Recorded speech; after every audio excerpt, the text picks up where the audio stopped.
suis Antonio Gallo, je travaille à la Pitié-Salpêtrière, je suis responsable de l'unité de lipidologie et prévention cardiovasculaire. Je suis lauréat de la bourse de la SFC Alain Castaigne grâce à un projet qui porte sur l'inhibition de l'angiopoïétine-like 3 de l'hypercholestérolémie familiale homozygote. Donc l'hypercholestérolémie familiale homozygote est la forme la plus rare et grave des hypercholestérolémies génétiques. Il s'agit d'une condition qu'on a beaucoup de mal à traiter parce que les traitements actuellement disponibles, y compris les inhibiteurs de PCSK9, ne sont pas très efficaces. Le problème sous-jacent, c'est que ces patients n'ont presque pas de fonction résiduelle du LDR récepteur. Donc il y a récemment eu le développement de nouvelles thérapeutiques qui permettent de bypasser ce LDR récepteur qui n'est pas là et qui permettent donc d'obtenir une baisse drastique du LDL cholestérol, même chez ces patients. Parmi ces traitements, donc, la nouvelle cible qui a été mise en évidence, c'est l'angiopoïétine-like 3.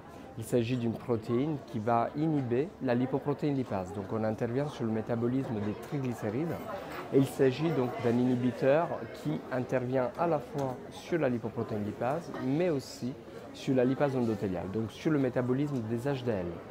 Donc le résultat, c'est que l'inhibition de cette protéine s'associe à la fois à une baisse du LDL cholestérol par des mécanismes qui ne sont pas très bien connus, mais aussi à une baisse du HDL cholestérol.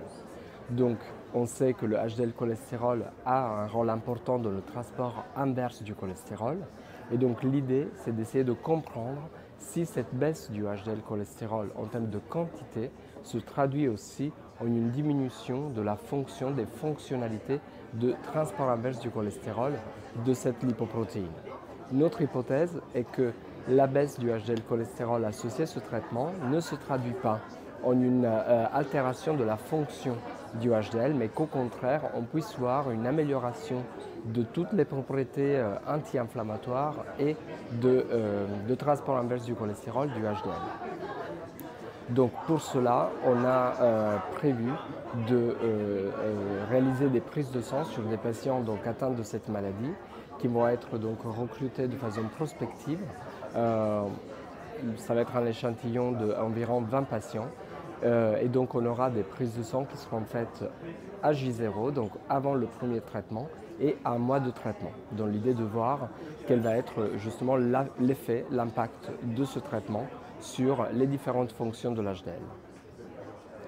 Je suis membre adhérent de la SFC depuis longue date, donc j'ai toujours suivi les appels à projets des différentes bourses de recherche et prix qui sont proposés chaque année par la SFC à l'occasion du congrès des journées européennes.